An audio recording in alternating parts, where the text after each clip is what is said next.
কর্তব্য বিশ্বস্ততার সহিত পালন করিব।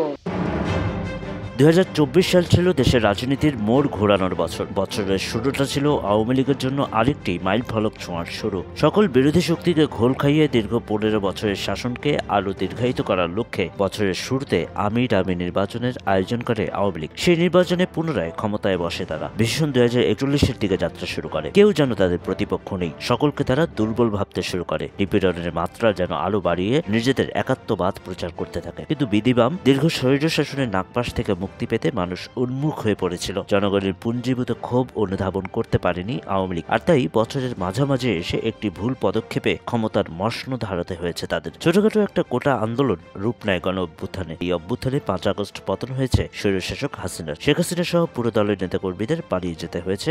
পরিস্থিতি শুরু হয় 5 জুন। সরকারি চাকরিতে মুক্তিযোদ্ধা কোটা বাতিলের সিদ্ধান্ত অবৈধ ঘোষণা করে সেদিন রায় দেয় হাইকোর্ট। ওই রায়ের ফলে সরকারি চাকরিতে 30% মুক্তিযোদ্ধা কোটা বহাল রাখা হয়।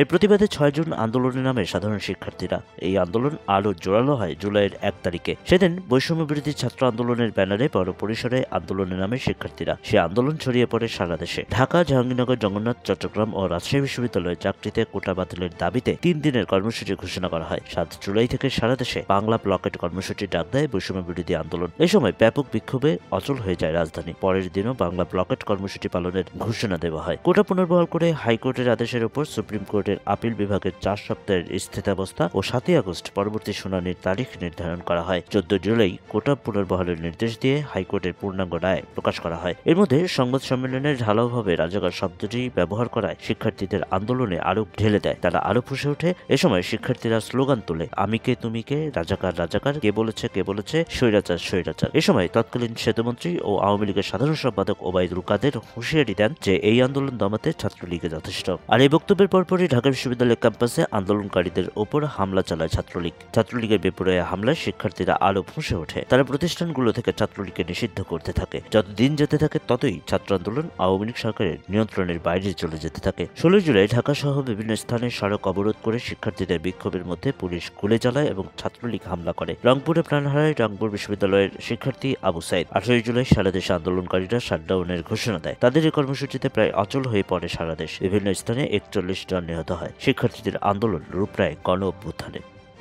জুলাই আগস্টের ব্যাপক আন্দোলনে আওয়ামী লীগ সরকার দিশেহারা হয়ে পড়ে। 3 ও 4 আগস্ট আন্দোলন বারুদের মতো জ্বলে ওঠে। শেখ হাসিনার পদত্যাগ দাবিতে এক দফা ঘোষণা করা হয়। 5 আগস্ট দেওয়া হয় মার্চ ফর ঢাকা কর্মসূচি। এই কর্মসূচির ডাকে অসংখ্য মানুষ রাস্তায় নেমে আসে। গণভবনমুখী গণস্রোতের মুখে ভারতে পালিয়ে যেতে হয় স্বৈরশাসক খ্যাতি পাওয়া শেখ হাসিনাকে। আর তার সাথে সাথে পালিয়ে যায় আওয়ামী লীগের সকল পর্যায়ের নেতারা। পতন হয় আওয়ামী লীগ সরকারের। শুধু তাই নয়, এর মাধ্যমে দীর্ঘদিনের গেড়ে বসা মুজিববাদেরও পতন হয় এ বছরে।